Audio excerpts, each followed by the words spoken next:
गोपाल राधा कृष्ण गोविंद गोविंद कृष्ण गोविंद गोविंद कृष्ण गोविंद गोविंद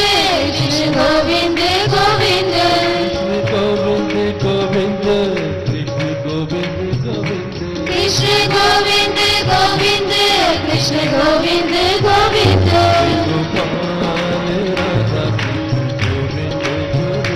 हे गोपाल राधा कृष्ण गोविंद गोविंद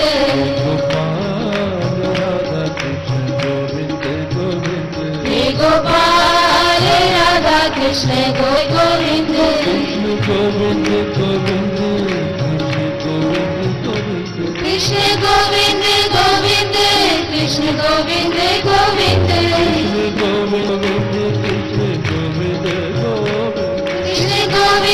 गोविंद कृष्ण गोविंद गोविंद हे गोपाल राधा कृष्ण गोविंद गोविंद हे गोपाल राधा कृष्ण गोविंद गोविंद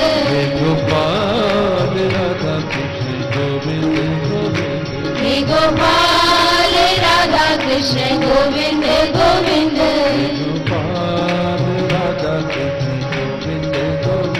हे गोपाल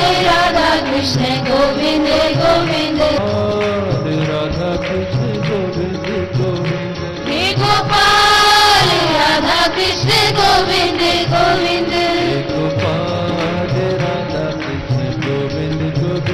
हे गोपाल राधा कृष्ण गोविंद गोविंद यदा यदा हि धर्मस्य ग्लानिर्भवति भारत अभ्युत्थानम् अधर्मस्य तदात्मानं सृजाम्यहम् परित्राणाय साधूनां विनाशाय च दुष्कृतां धर्म संस्था अपनार्थाय संभयामि युगे युगे।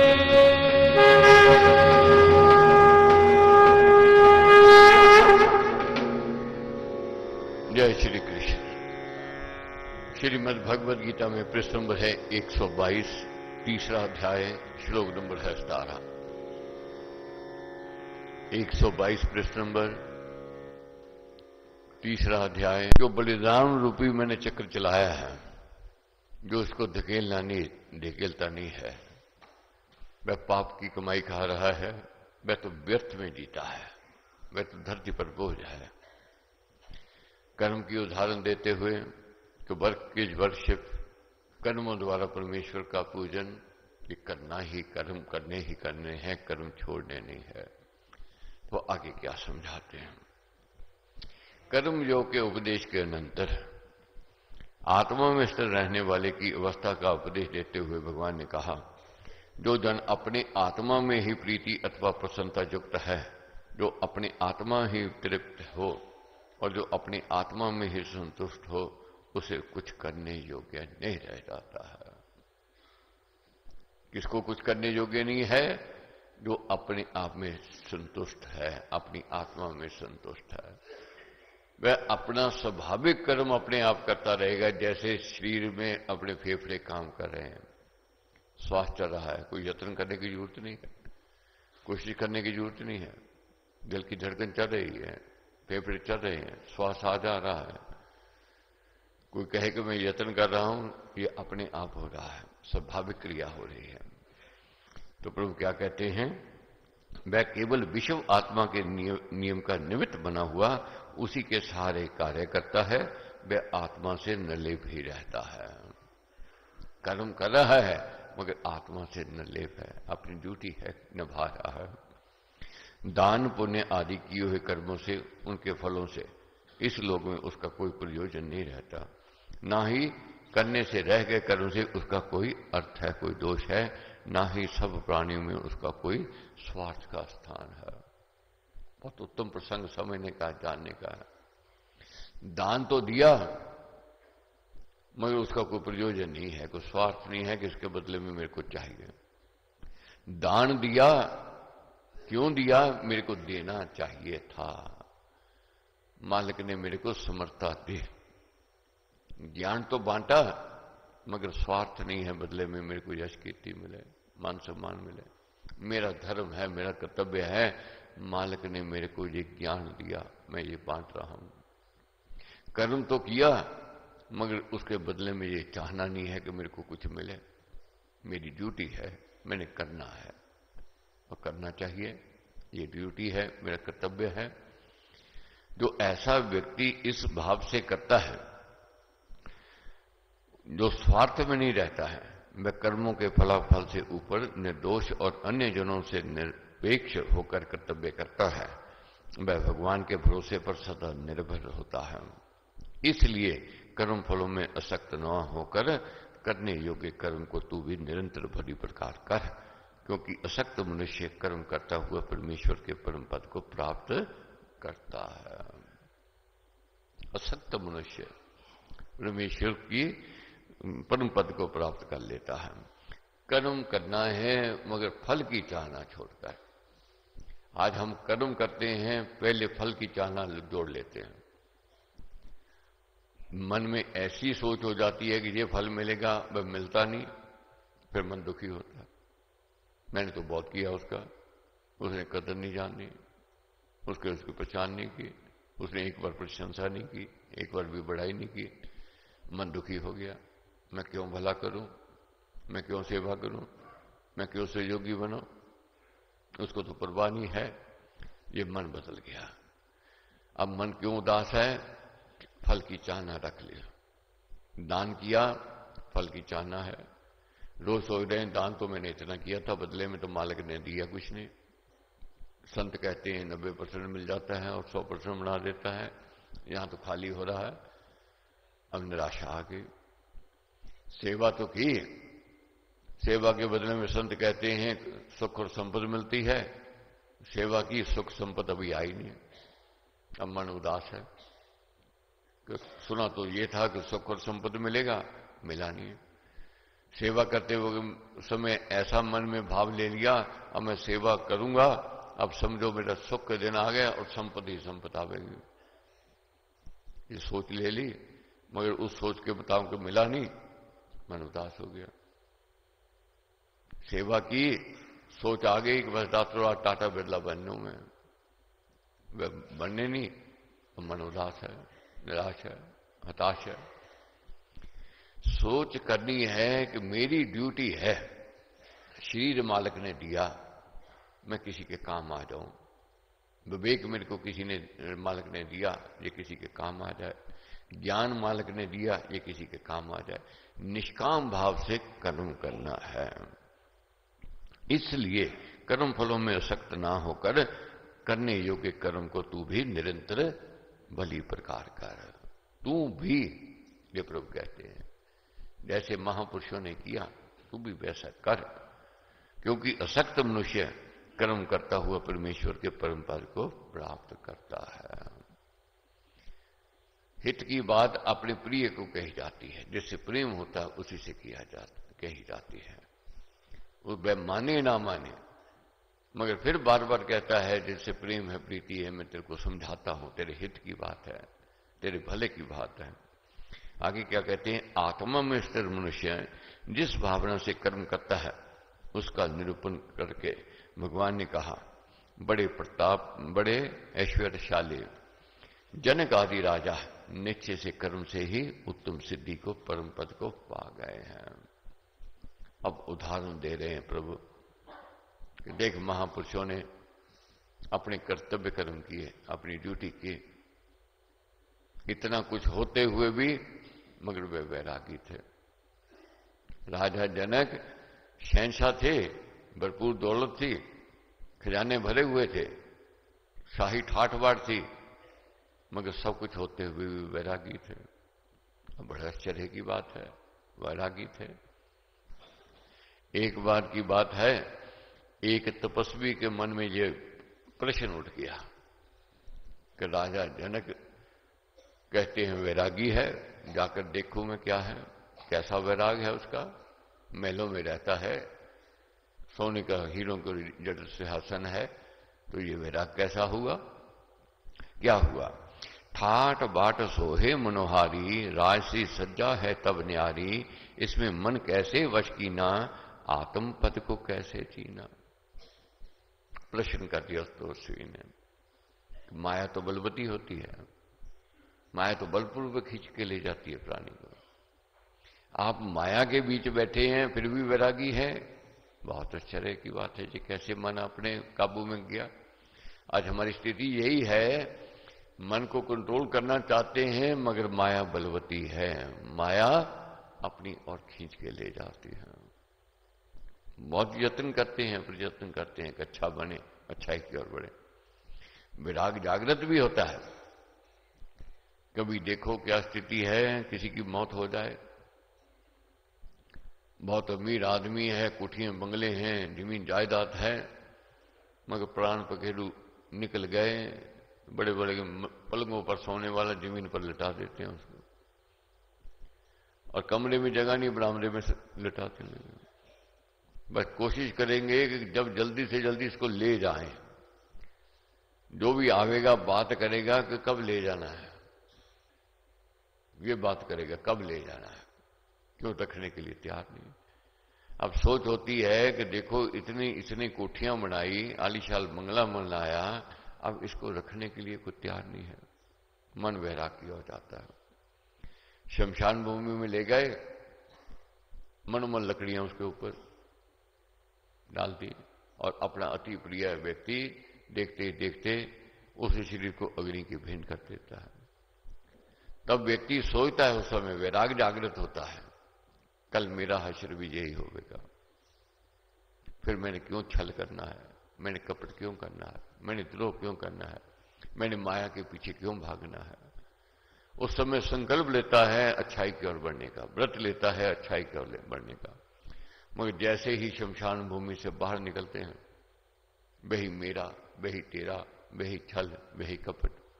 अब ये कौन सी शक्ति करवाती है, ये माया बलवती है, माया खींच के ले जाती है।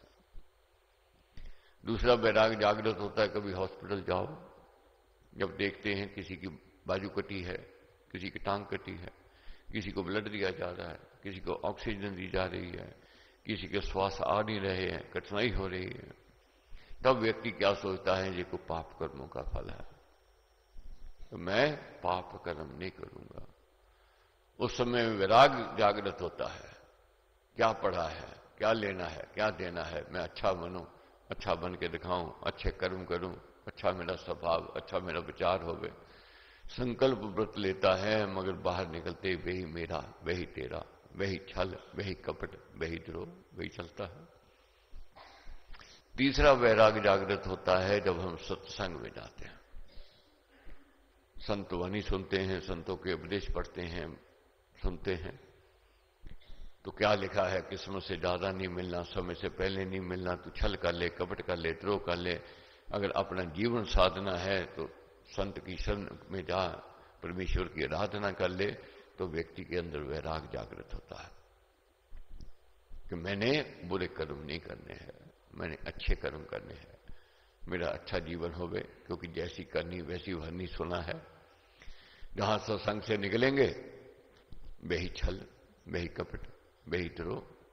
कारण क्या है, ये माया है, माया बलवती है, माया खींच के ले जाएगी। अब पूछ लिया तपस्वी ने कि महाराज इतनी ठाठ बाट, सोने का सिंहासन, हीरे जड़त हैं, और इतने कर्मचारी, इतने सैनिक आपकी सेवा में, फिर भी मन आपका कंट्रोल में है, वैराग में है, ये कैसे हुआ। नृप ने कहा, मुनिवर जानो, राजकाज श्री हरि का जानो, मैं हूं दास राम का प्यारे, रहता हूं श्री राम सहारे। क्या कहते हैं, मैं हूं दास राम का प्यारे। राजा जन कहने लगे, मैं यहां का मालिक नहीं हूं। आप सोच रहे हो यहां का मैं मालिक हूं, यही सोच आपकी मिथ्या है, गलत है। मैं अपने आप को नौकर समझता हूं, नौकरी कर रहा हूं मैं उसके मालिक की। ठीक है, उसने मेरे को राजगद्दी पर बिठाया है, मैं अपनी ड्यूटी समझकर जहां बैठा कि मेरा क्या धर्म है, मेरा क्या कर्तव्य है, मुझे क्या करना है प्रजा के लिए, समाज के लिए, जाति के लिए, देश के लिए, मैं करता हूं। ये खजाना जो दिखाई दे रहा है उसको मैंने कभी अपना नहीं माना। ये मालिक उस परमेश्वर का है, मैं तो केवल एक ट्रस्टी हूं। यही समझना है। ट्रस्ट क्या बनाते हैं? जब ट्रस्ट बनता है उस व्यक्ति को उस ट्रस्ट की चाबी देते हैं जिस पर समाज विश्वास करता है, भरोसा करता है। ये इस ट्रस्ट को चलावेगा, इस पैसे का सदुपयोग करेगा। अगर वही ट्रस्टी डिस्ट्रस्ट करे, पैसे का हेर फेर करे, या उसको अपनी पूंजी समझ करके बैठ जावे, समाज उसको क्या स्वीकार करेगा? नहीं करेगा। इसी प्रकार ये मालिक है। मालिक ने हमें विश्वास से भेजा है कि ये जमीन आपको मैं संभाल रहा हूं, आपने ये कार्य करना है। ये कोठी बंगला में दे रहा हूं, इसको आपने साफ सुथरा रखना है, इसकी देखभाल आपने करनी है। ये बच्चे परिवार में आपको दे रहा हूं, आपने इसकी परवरिश करनी है, इसकी देख रेख करनी है। उसने हमारे पर ट्रस्ट किया, परमेश्वर ने। अगर हम डिस्ट्रस्ट करेंगे, भरोसे पर पूरे नहीं उतरेंगे, तो क्या परमेश्वर प्रसन्न होवेगा? नहीं होवेगा। इसलिए जहां जहां परमेश्वर ने हमें भेजा है, जो ड्यूटी, जो कर्तव्य देकर भेजा है, उसको करना ही करना है। और करना कैसे करना है? बोझ से नहीं करना है, प्रसन्न मुद्रा से करना है। बोझ से सड़ते कुड़ते करेंगे, एक तो थकान, एक मन बुझा रहेगा, उदासी, निराशा, भय, चिंता, व्याकुलता और निराशा भी रहेगी। मगर मन से करेंगे, ना कोई थकान है, ना कोई भय है, ना चिंता है। इसलिए मन इधर लगाना है कि मालिक ने हमें इस ड्यूटी पर भेजा है, ये हमें करना है, करना ही चाहिए। अब गृहिणी है, घर का काम कर रही है, सड़ते कुटते करे, करना तो पड़ेगा ही। सड़ते कुटते करेगी, थकान होगी, भोजन में रस नहीं आवेगा। वही प्रसन्न मुद्रा से कर रही है, भोजन में स्वाद आ जाएगा और थकान भी नहीं होगी। इसी प्रकार ये जीवन है, इसको बोझ समझ करके नहीं पल काटने हैं। हाँ जी, जी रहे हैं जी, क्या करें जी, बस विपता है, परिवार चला रहे हैं। लोग पिट कर जो बात करता है, अंत दुखी ही होता है। प्रभु कहते हैं कि हे अर्जुन, उनकी उदाहरण ले, उनसे तू सीख ले। तो तपस्वी ने क्या सीख ली, क्या मांगा उनसे कि मेरे को बताओ। तो क्या कैसे जान सकते हो, कैसे मन को अपने कंट्रोल में रख सकते हो? तो एक परीक्षा में से निकलना पड़ेगा। परीक्षा क्या है? मान ली बात, सैनिकों को कहा कि एक पाले से भला हुआ प्याला ले आओ और तपस्वी के सिर पर रख दो। और तपस्वी को कह दिया कि जाओ मिथिला घूम करके आओ, सायंकाल को आपके प्रश्न का उत्तर मिल जाएगा कि मैंने मन कैसे काबू में किया हुआ है, मन मेरा कैसे कंट्रोल में है। तपस्वी ने खुशी खुशी बात सुन ली, स्वीकार कर ली। ठीक है महाराज, जाता हूं, वापस आ जाऊं, आपको मेरे प्रश्न का उत्तर दे देना। अब जब चलने लगे तपस्वी, तो सैनिकों को क्या कहा राजा जनक ने? एक बूंद भी इसमें से प्याले में से गिर गई पारे की, इस तपस्वी की गर्दन काट देना। इतनी बात से सुनते ही तपस्वी घबरा गया। ये कौन सी विपदा मैंने मोल ले ली कि एक बूंद भी गिर गई? ये तो गिरेगी गिर के, क्योंकि पारा है, छलकने वाला है, और बाजार में जाऊंगा पैर खिसकेगा और गिरेगा तो मौत निश्चित है। अब मौत सामने दिखाई दे रही है, मगर राजा के आगे कौन किंतु परंतु करे? मान ली बात। आगे गए सैनिक पीछे पीछे, आगे बाजार था, खूब राग रंग था, औरतों का आना जाना, सुंदर वस्तुएं पड़ी थी, खाने पीने के पदार्थ थे, राग रंग हो रहा था। मगर तपस्वी का ध्यान उस प्याले में, उस पारे में था। क्यों? उसमें मौत पड़ी थी, मौत दिखाई दे रही थी। एक एक पग देख करके, समझ करके, सजग होकर के आगे बढ़ा हुए। कैसे तैसे सायंकाल को वापस मिथिला घूम करके महल में पहुंच गया। शुक्राना किया मालिक का, परमेश्वर का, हे मालिक मैं सही सलामत आ गया, नहीं तो आज गर्दन कट जानी थी। तो प्रश्न किया राजा जनक ने, गए घूम करके आए? हाँ घूम करके आए। बाजार में गए थे? किया था। राग रंग हो रहा था? हाँ हो रहा था। वस्तुएं पदार्थ पड़े थे? हाँ पड़े थे। कौन सी अच्छी थी? तो बस वही करने लगा, मेरे को कुछ नहीं पता कौन अच्छा था। तो राजा जनक कहा कि आपने देखा? उसने कहा हाँ देखा। आपने सुना? हाँ सुना। मगर तपस्वी क्या कहने लगा, देखा अनदेखा हो गया, सुना अनदेखा हो गया। पूछा क्यों, क्या कारण है? तो तपस्वी कहने लगा, मौत प्याले में पड़ी थी, मेरा तो ध्यान उस मौत की ओर था, उस प्याले की ओर था। कंधे से कंधा टकराता, भिड़ जाता जन आता जाता, पर मुनि मन में बसता पारा, प्याले में जो था सिर धारा। ध्यान तो उधर लगा हुआ था। तो यही फिर ज्ञान लिया है महाराज ने। कहा मुनि कहो नगर कहानी, जथा सुनी देखी हो जानी, राग रंग शोभा शुभ नाना, विविध भांति की ठाठ सुहाना, वह भी अद्भुत बात निराली, कहो सुनी जो देखी वाले। क्या सुना बताओ मेरे को। अब मुनि क्या कहते हैं? मुनि बोला, सुना था सारा, सर्व सुजजित नगर तुम्हारा। सुना था सब, मगर सजा हुआ था, मैं जानता हूं। मेरे लिए सुनना क्यों था? मेरा ध्यान मौत में था। यही महाराज ने समझाया है। हर समय मौत को याद रखो कि मौत ने आना है। अब मौत को भूल जाते हैं, माया खींच के ले जाती है। जब मौत को याद रखता है व्यक्ति तो माया दूर हो जाती है, माया से वैराग हो जाता है। त्याग कामना कर्म निभाना, कर्म योग है शुभ कर जाना, सब में हरि हरि ही सारे, सोहे जो नभ में शुभ तारे। हरि का काम करूं दिन राती, तृष्णा मुझे न कभी सताती। कभी मेरे को तृष्णा नहीं सताती है, मैं हरि का काम करता हूं। तो यही हमने ज्ञान को प्राप्त करना है। महाराज हमें ज्ञान क्या दे रहे हैं? प्रभु क्या कहते हैं? जनक आदि राजा निश्चय से कर्म से ही उत्तम सिद्धि को, परम पद को पा गए थे। मनुष्य समाज का संग्रह, जनता का संगठन तथा भलाई देखते हुए भी तुझको कर्म करना चाहिए। जनक, नहुष, महाधाता और आदि सभी कर्तव्य पालन से ही सिद्धि को प्राप्त कर पाए थे। तू भी उनसे कोई अधिक ज्ञानी नहीं है जो कर्म त्याग पर बल दे रहा है, और तू भी शिष्ट परंपरा पर चलकर कर्म करता रहे। देख, जन समाज का भला भी तेरे कर्म करने में है। यदि तेरे जैसे गिने चुने माननीय मनुष्य कर्तव्य कर्म से विमुख हो जाएं और संन्यास के मार्ग पर चलने लगे तो कर्तव्य पालन में सर्वसाधारण की रुचि ना रहे, जाति की बड़ी भारी हानि हो जाए। जो समाज में सम्मानित है, प्रतिष्ठित व्यक्ति है, वह तो समाज के लिए एक उदाहरण हुआ करते हैं।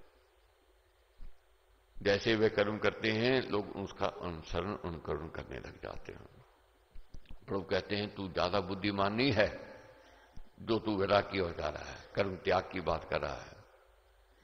कर्म त्याग राजा जनक ने नहीं किया, बड़े बड़े महापुरुषों ने नहीं किया, उन्होंने भी अपनी ड्यूटी निभाई, इसलिए तेरे को कर्म करना ही चाहिए। इसलिए श्रेष्ठ पद्धति के अनुसार तथा लोक संग्रह की दृष्टि से तुझे कर्म करना ही चाहिए।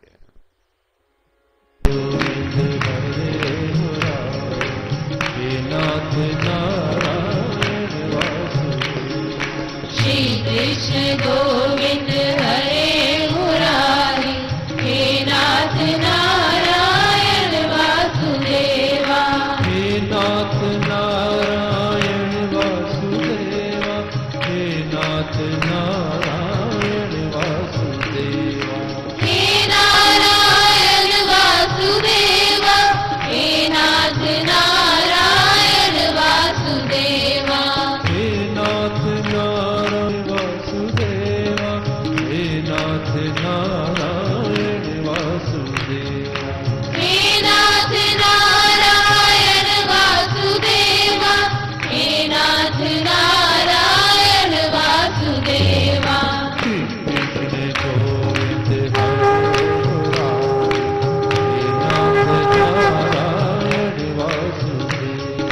श्री कृष्ण गोविंद हरे मुरारी हे नाथ नारायण वासुदेवा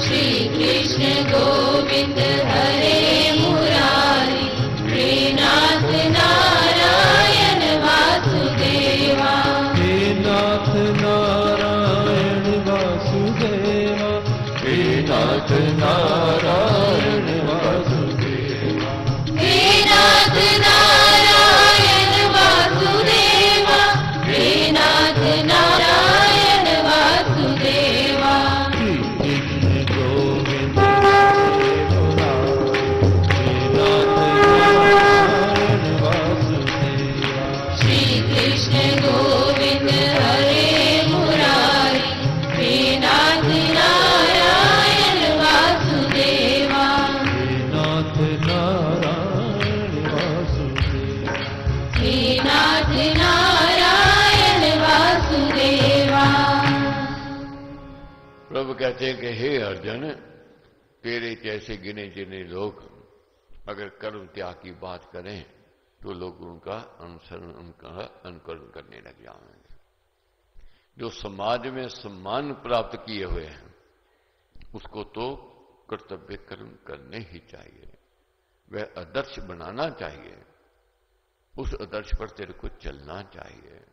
अब कैसे समझाया? जो जो शुभ अशुभ कर्म श्रेष्ठ जन करता है वही कर्म दूसरे लोग करने लग जाते हैं। साधारण जन तो बड़े मनुष्यों का ही अनुकरण किया करते हैं। वह बड़ा मनुष्य जो उदाहरण उपस्थित करता है अथवा जो नियम धर्म परिणाम रूप से मान लेता है, जनता उसी का अनुसरण करने लग जाती है। जैसे महापुरुष का पहरावा होता है, पहले पहरावा शुरू हो जाता है। जैसे उठना बैठना महापुरुषों का होता है, लोग उसका अनुसरण करते हैं। सुबह जल्दी उठते हैं, ब्रह्म मुहूर्त में उठते हैं संत लोग, महापुरुष लोग। जन साधारण उनको देखकर, साधक लोग उनको देखकर उनका अनुकरण करते हैं, वैसे बनना चाहते हैं। अगर वह आलस्य में रहे, प्रमाद में रहे तो क्या है, कह देते जी हमारे में उनमें क्या अंतर है, क्या फर्क पड़ने वाला है, जैसे वह करते हुए कर लिया हमने। नहीं, महापुरुष को तो उदाहरण बनानी पड़ेगी, त्याग करना पड़ेगा, बलिदान करना पड़ेगा। समाज के लिए, जाति के लिए, देश के लिए, प्रजा के लिए उसको करना ही करना है। तो अर्जुन, तेरा सम्मान है समाज में तो तेरे को कर्म करने चाहिए। वह बड़ा मनुष्य जो उदाहरण उपस्थित करता है अथवा जो नियम धर्म प्रमाण रूप से मान लेता है, जनता उसी का अनुसरण करने लग जाती है। जाति और धर्म के नेताओं का जीवन लोगों के लिए उदाहरण हुआ करता है। बहुत लोग कह देते हैं जी ये मेरी पर्सनल लाइफ है। अगर आप जाति का काम कर रहे हो तो धर्म का काम कर रहे हो, आपकी पर्सनल लाइफ नहीं है। क्यों पर्सनल लाइफ नहीं है? आप समाज के, जाति के, धर्म के नेता हो। पब्लिक का अधिकार है। यहां तक देखो, बच्चे अगर पैदा किए हैं, बच्चों का अधिकार होता है। ये नहीं उनका अधिकार नहीं है, उनका अपना अधिकार है। तो इसी प्रकार जैसे माता पिता का अधिकार है तो उसी प्रकार बच्चों का भी अधिकार है। राजा का अधिकार है तो प्रजा का भी अधिकार है। नेता का अगर अपना अधिकार है तो जन साधारण का भी अपना अधिकार है। तो इसलिए प्रभु क्या कहते हैं, जाति और धर्म के नेताओं का जीवन लोगों के लिए उदाहरण हुआ करता है। उनको तो बलिदान करना ही पड़ेगा, त्याग करना ही पड़ेगा, धर्म पर चलना ही है। वे समाज की संपत्ति हुआ करते हैं।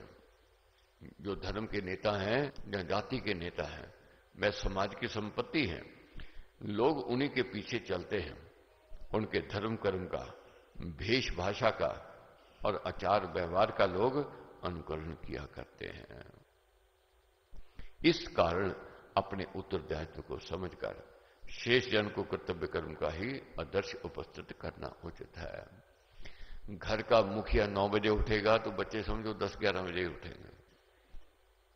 घर का मुखिया अगर जल्दी उठता है तो बच्चे शर्म से में भी जल्दी उठने शुरू हो जाएंगे। सास लेट उठती है तो बहू को कोई चिंता नहीं होगी, कभी लेट उठेगी। अगर सास जल्दी उठती है तो बहू को शर्म आवेगी कि मैंने उठना है, अच्छा नहीं लगता। क्यों? उसने अपनी सास की ओर देखा, अपने बड़ों की ओर देखा। इसी प्रकार बच्चे मां बाप का अनुसरण करते हैं। मां बाप सिगरेट शराब पीएंगे तो बच्चों को कैसे रोक लोगे? बच्चे भी पिएंगे, उससे बढ़कर पिएंगे, कम नहीं ज्यादा ही पिएंगे। अगर कोई चाहता है कि मेरी औलाद सिगरेट शराब ना पीवे तो उसको पहले छोड़ना पड़ेगा, पहले बलिदान करना पड़ेगा, पहले त्याग करना पड़ेगा, तब बात बनेगी। तो इसलिए क्या समझाते हैं प्रभु? कर्मयोग के अवतार स्वरूप श्री कृष्ण ने अपना उदाहरण देकर कहा कि हे अर्जुन, मुझे तीनों लोगों में भी कुछ करने योग्य नहीं है, अब भी मुझे कुछ भी करने योग्य शेष नहीं है। ऐसा कुछ भी नहीं है जो मुझे प्राप्त नहीं है, और ना ही कोई वस्तु मुझे पाने योग्य ही शेष है। फिर भी मैं कर्म में तत्पर रहता हूं, करने योग्य कर्म करता ही रहता हूं। क्या कहते हैं प्रभु? कि तीनों लोगों में मेरे को कुछ ऐसा नहीं है जो मेरे पास प्राप्त नहीं है।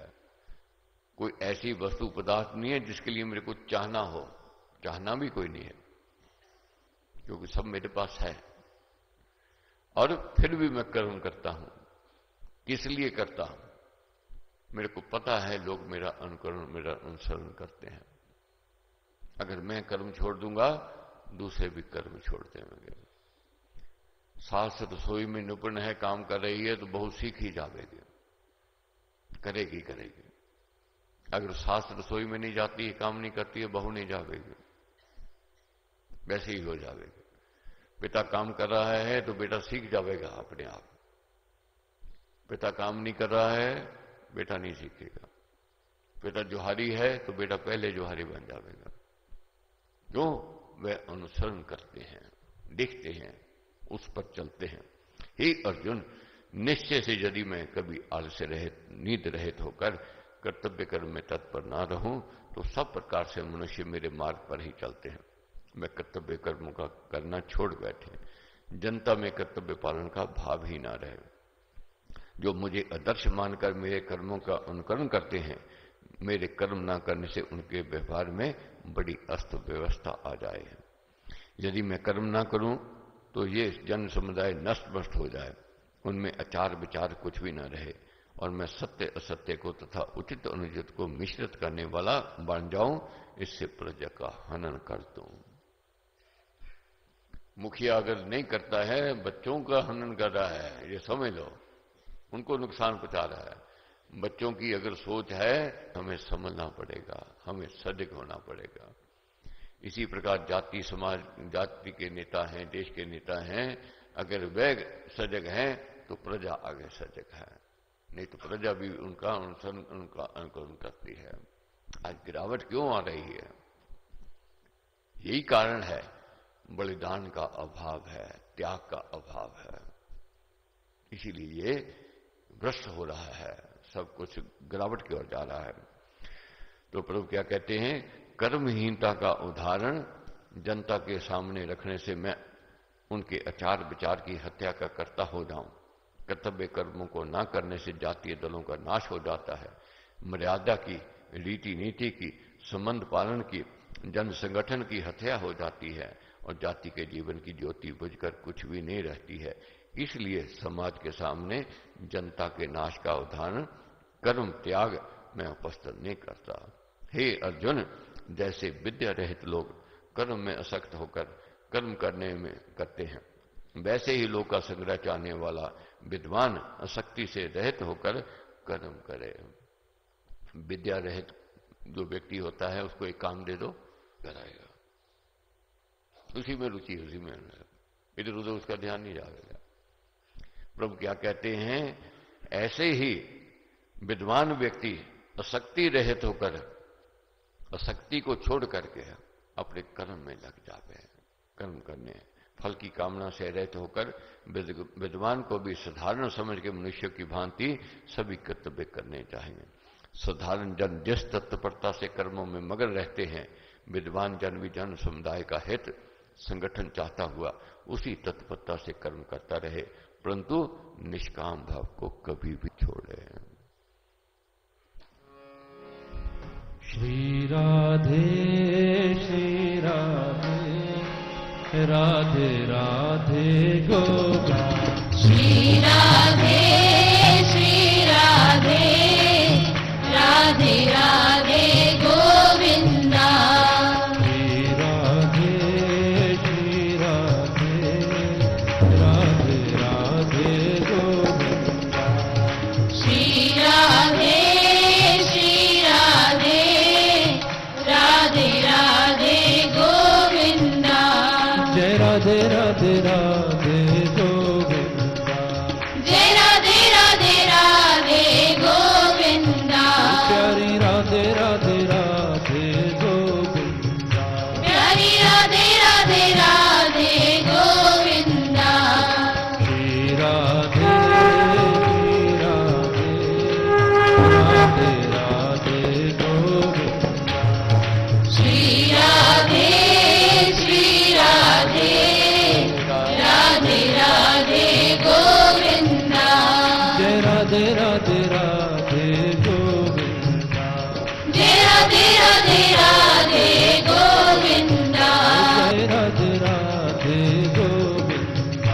प्यारी राधे राधे राधे गोविंदा। श्री राधे राधे राधे गोविंदा। श्री राधे राधे राधे गोविंदा। जय राधे राधे गोविंदा। जय राधे राधे गोविंदा। तीसरा अध्याय है, श्लोक नंबर है 26। विद्वान मनुष्य को चाहिए, अब क्या कहा है, विद्वान मनुष्य को, क्या बुद्धिमान व्यक्तियों के लिए क्या आदेश है, क्या कहा है, कैसे करना है, क्या करना है, क्या बनना है, इस पर हमने चिंतन करना है। विद्वान मनुष्य को चाहिए कि त्यागवाद तथा संन्यासवाद के व्यर्थ तर्क वितर्क से कर्म करने में तत्पर साधारण समझ के मनुष्यों में बुद्धि भेद उत्पन्न न करें, उन्हें संशयशील न बनावें। बुद्धिमान व्यक्ति का और भी धर्म है, क्या कर्तव्य है, समाज के अंदर भ्रम ना पैदा करे, संशय ना पैदा करे, उनको सही सलाह देवे, सही दिशा दिखावे, सही पथ की ओर लेकर के जावे। ये हमारी ड्यूटी है, कर्तव्य है। तो इसलिए जानना है बच्चों की प्रति, जैसे हमारी ड्यूटी है उनको सही दिशा दिखानी, सही पथ दिखाना, इसी प्रकार समाज के प्रति हमारा धर्म, हमारा कर्तव्य है। कर्म योग युक्त विद्वान मनुष्य आप भली भांति सब कर्मों को करता हुआ कर्मों में तत्पर अज्ञानियों को भी कर्मों में लगावे। जो कर्म छोड़ बैठे हैं उनको भी कर्म में लगाना है, कर्म की प्रेरणा देनी है, आलस्य में नहीं जाने देना है, प्रमाद में नहीं जाने देना है, और कर्म की त्याग की बात नहीं सोचने देनी है। और ये तर्क वितर्क अच्छा नहीं है, इससे दूरी ही अच्छी है। निरर्थक वाद विवाद से सर्वसाधारण को संदेह युक्त डामाडोल बना देना बुद्धि भेद है। यूं ही जन समुदाय में बुद्धि भेद उत्पन्न कर देना सर्वथा अनुचित है। कोड़े तर्कवाद से कर्म धर्म में, आचार विचार में, कर्तव्य पालन में और श्रद्धा विश्वास में मनुष्यों में बुद्धि भेद संशय उत्पन्न कर देना मानव समाज का नाश करने समान है। प्रकृति मूल कारण के गुणों द्वारा सर्व प्रकार कर्म कराए जाते हैं, परंतु कर्तापन के अहंकार से जिसका आत्मा अति मूढ़ है, कर्तापन के अभिमान से जिसकी चैतन्य शक्ति मंद पड़ गई है, वह मैं कर्म करने वाला हूं ऐसा मानने लग जाता है। परंतु विशाल बुद्ध गुण और कर्म के विभाग के तत्व को जानने वाले ज्ञानी गुणों के बरत रहे हैं ऐसा मानकर कर्मों में असक्त नहीं होते हैं। जानना है, हम कहते मैंने किया, मैं गया, मैं न करता, ऐसा ना होता, ये सोच है। हम नहीं कर रहे, हमारे अंदर जो गुण हैं वह करवा रहे हैं। सत्व गुण, रजोगुण और तमोगुण जो है हमारे अंदर, कभी धर्मी कर्मी हैं, कभी हम लोभी हो जाते हैं, कभी हम प्रमादी हो जाते हैं। ये अंदर जो गुण हैं ये हमारे से काम करवा रहे हैं और काम कर रहे हैं। तो ये समझना है, प्रकृति में आवरण करना जड़ता तमोगुण है, क्रिया का होना, परिवर्तन और गति रजोगुण है, अपने स्वभाव में रहना, मर्यादा में बरतना और प्रकाशक होना ये सत्व गुण है। ये तीनों गुण मनुष्य के गुणों में बरतते रहते हैं। मनुष्य में अज्ञान, आलस्य, निराशा, अकर्मणता, क्रूरता आदि तमोगुण है। कभी तो हम दानी होते हैं, परमार्थी होते हैं, सेवा का भाव होता है। ये कौन सी शक्ति करवा रही है हमारे अंदर जब सत्व गुण बढ़ जाता है। अब कभी हम लोभी बन जाते हैं, लालची हो जाते हैं, स्वार्थी हो जाते हैं, ये समझ लो रजोगुण बढ़ गया। और कभी ऐसी ऐसी स्थिति भी आती है, उठने को दिल नहीं करता, आलस में पड़े हैं, दीर्घ सूत्री हैं, सोचते ही रहते हैं, बिना कारण विचारों में घिरे रहते हैं। और प्रमाद अच्छा लगता है, बुरे का संग अच्छा लगता है, बुरा देखना अच्छा लगता है, बुरा सुनना अच्छा लगता है, निंदा चुगली में रुचि रहती है। ये कौन सी शक्ति करवाती है? ये अज्ञानता है, ये तमोगुण है। अब तमोगुण, रजोगुण और सत्वगुण हर एक प्राणी के अंदर है। कभी सत्वगुण बढ़ता है, कभी रजोगुण बढ़ता है, कभी तमोगुण बढ़ता है, और कभी वह घट जाता है, कभी बढ़ जाता है। ये कैसे? जैसा करेंगे संग वैसा चढ़ेगा रंग।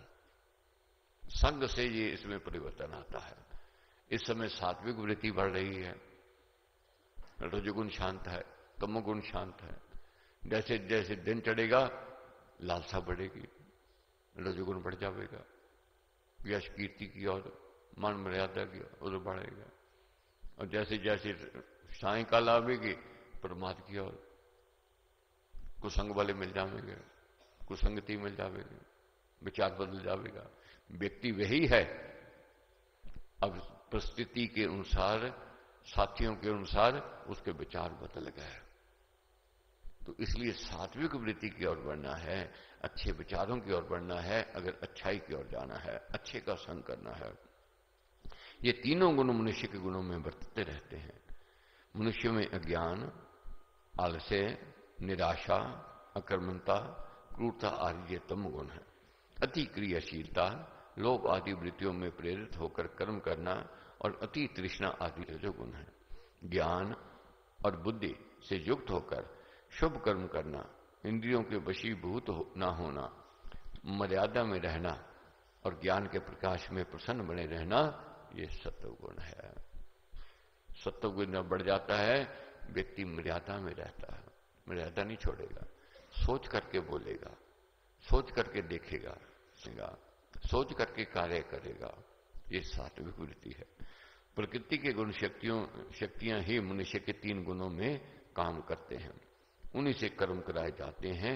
ऐसा जानकर ज्ञानी मनुष्य कर्मों में सख्त नहीं होता और कर्तापन का अभिमान नहीं करता है।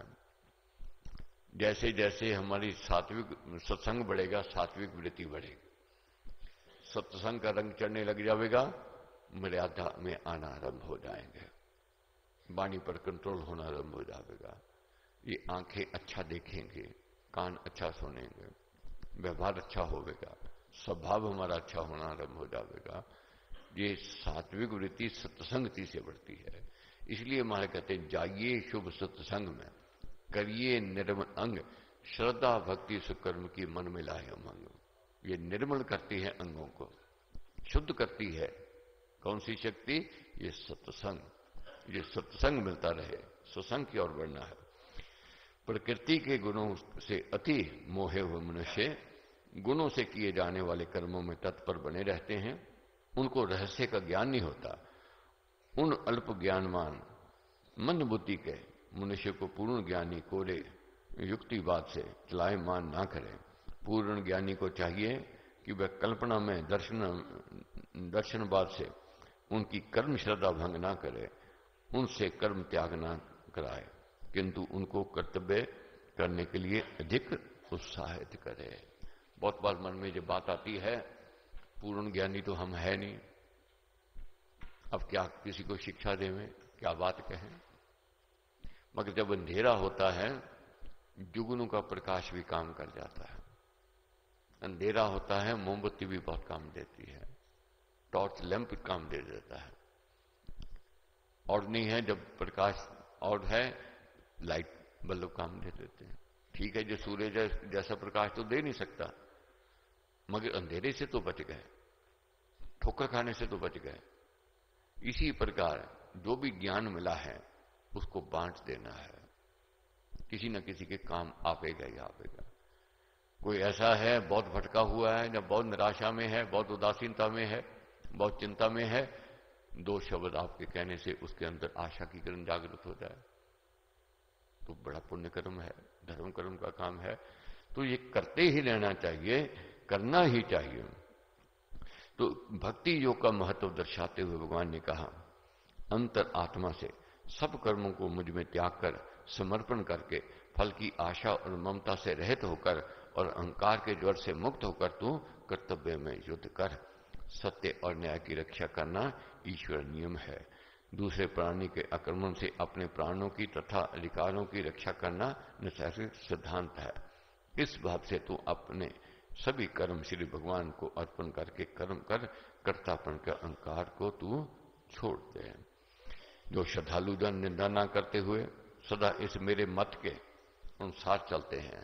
अब प्रभु की हम लोग कह देते हैं हमारी निंदा कोई कर रहा था, हमारी निंदा तो करेंगे ही करेंगे, प्रभु की निंदा करने में भी लोग संकोच नहीं करते हैं, गलत तरह की बात कह देते हैं। प्रभु कहते हैं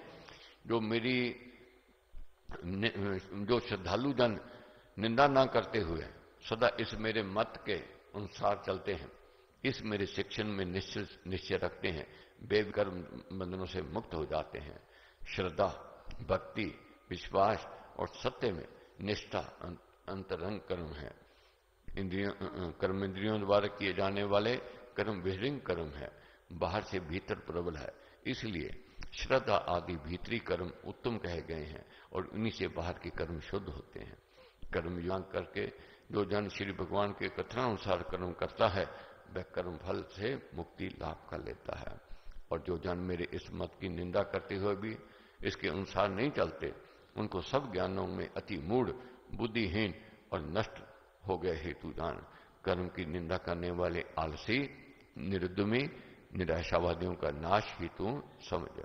उनको जान की वह ज्ञान की तो बातें करते हैं परंतु हैं सर्व ज्ञान में अति मूर्ख। भगवत कृपा है, गुरु महाराज का आशीर्वाद।